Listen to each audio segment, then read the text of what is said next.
So the longer awaited CPI numbers have come out for March, and they're a mixed basket. CPI headline inflation has gone down from 6% in February of 2023 to 5% in March, which is a very significant decline, almost shocking.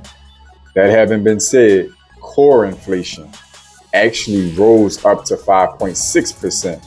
You may be wondering what the difference between the two is. Headline inflation versus core inflation. Core inflation actually removes volatile food and energy costs. Don't ask me why, that's just the way they measure it. But what it shows is that the certain sectors of inflation are still resistant and even climbing, with the Federal Reserve compressing interest rates for over a year straight. I was going to say almost a year straight, but at this point, at the time of this recording, it'll be a year that the Federal Reserve has been raising interest rates. So with you having an overall headline decline versus core inflation rising, this is a very mixed set of signals on if the Federal Reserve is effectively beating out inflation or not. We're going to talk about that in this video. And more importantly, I want to talk about the more pertinent parts of the inflation numbers that are hitting your pockets directly, and a strategy that you need to be strongly considering exercising to combat it. We're going to cover it in this video. This is JP from Blueprint for Prosperity, helping you to increase your net worth through relationship banking, maximizing your borrowed capacity, proper use of life insurance, and the ownership of real estate. Like the video, subscribe to the channel. I'm uploading content on a daily basis to help you customize your blueprint for prosperity. So as I said in the intro of the video, the inflation numbers are very mixed at the moment. Overall inflation is tapering downward, while core inflation is still trickling forward, upwards. And it's going to be interesting to see what the Federal Reserve decides to do on May 3rd, I believe, when they meet again to decide if they're going to raise interest rates or pause or not. More importantly than that, what we have is a significant decline in certain food items and certain energy items. But the reality of that situation is that those items, especially in the energy sector, many fear that it's not only temporary, but that we could be on a rise for a major spike in oil prices and energy prices. And many of you already see that the numbers at the pump don't seem to be deflating at all, regardless to what the numbers are saying on the charts. Food prices in certain sectors are still also red hot, even though they are starting to trickle downward. When you start to talk about fruits and vegetables, meats and eggs, to name a few, they've all come down in recent numbers, but they're still really high when you go in the grocery store. So what is it that I want to focus on in this video? Where I want to cover a strategy that I've been talking about a lot on this channel, which is credit card stacking or credit card optimization. The reason I want to bring this strategy up is because this is an amazing opportunity, if you learn how to play this game properly, for you to mitigate the damage that the inflation is doing to your bottom line, especially around food and energy prices. Food and energy happen to be the two optimal spend categories on most decent credit cards.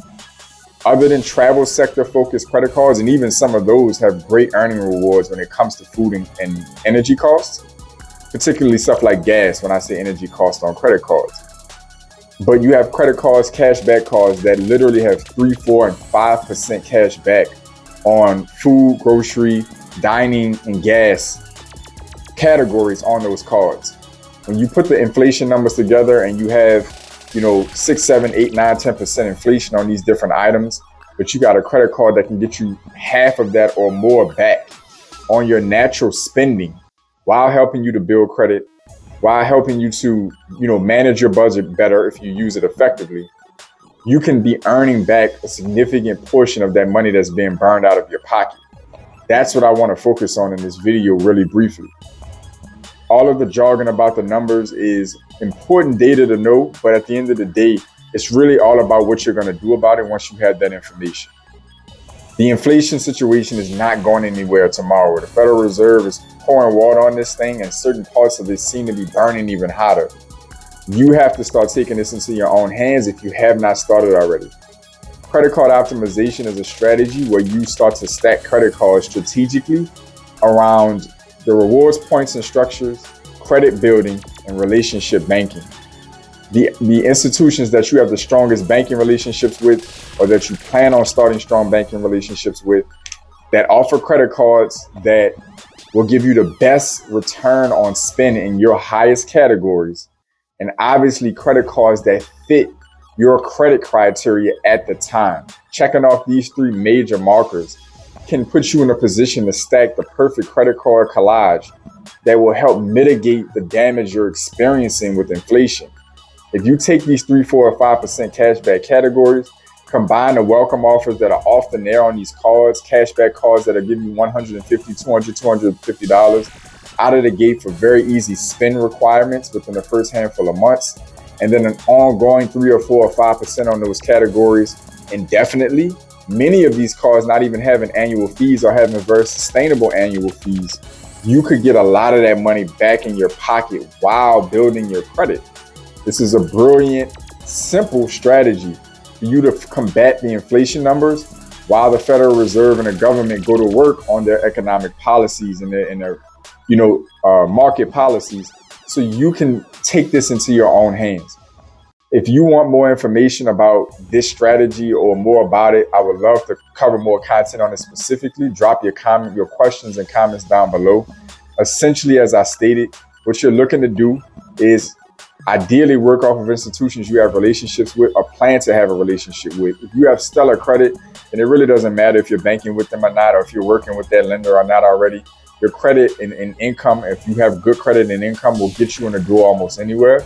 But if you're in a situation where you may not be as strong in any of those categories, and you can use the extra, incentive or, favorite in your favor, then you want to consider institutions you have strong banking relationships with, because that will help weigh in.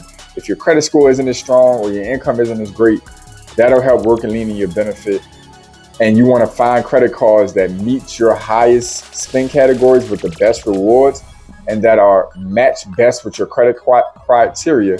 And the way you discover that is usually going to be one of the most obvious, at least, is if it has an annual fee or not. The size of that annual fee will help you determine if it's a top tier card or if it's more of an entry level card or if it's a mid tier card. It's a very simple way for you to just look at a sheet of paper or look at an internet page, look at the credit cards available and say, this one has zero annual fee. This one has a, $50, $45, $50, $95 annual fee. This one has a several $100 annual fee. Those are good metrics for if that card is a starter card, if that card is a mid-tier card, or if it's one of those cards that you need really good credit to get your hands on and really good income. You want to start wherever your credit criteria and income is going to allow you to start, and you're going to get the most benefit. Annual fees on credit cards are perfectly justifiable if you're getting the welcome bonus, the point structure, and the ancillary benefits that card offers. That's more monetary value than an annual fee is taxing you for. So go do your homework, drop some questions down below, drop some comments down below. I love to cover this in more detail. I have not dropped links. I have not put credit cards into this video because I don't really want to focus on trying to introduce particular credit cards, because honestly, as a financial professional, I don't really know your particular situation. And at this particular time, I'm not really doing reviews on cards. I'm just focused on putting strategies in place for you to be able to fight this uphill battle that we're dealing with in the economy with inflation. So as always, I appreciate y'all tuning in. I enjoy bringing you this content. I want y'all to stay focused, stay in motion. I'll see y'all soon.